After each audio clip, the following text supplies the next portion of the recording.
హరి ఓం. ఈనాటి మంత్రము భస్మదైత్యనాశి.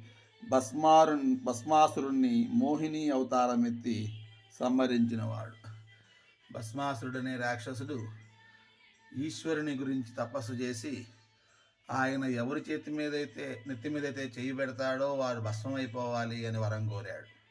ఆ వరాన్ని కోరి ఆ వరం పనిచేస్తుందా లేదని సాక్షాత్ మహాదేవుడు వెంటే పడగా అప్పుడు శ్రీమన్నారాయణుడు మోహిని అవతారం ఎత్తి ఆ భస్మాసురుని చేత నాట్యం చేయించి ఆ నాట్య భంగిమలో ఆయన తల మీద ఆయననే చేయి పెట్టుకునే విధంగా చేశాడు. ఆ విధంగా జగన్మోహనాకారుడు మోహినీ రూపుడై భస్మాసుర సంహారం చేసినటువంటి శ్రీవేంకటేశ్వరుని పాదపద్మములకు నమస్కరించుచున్నాను. మంత్రపఠనం.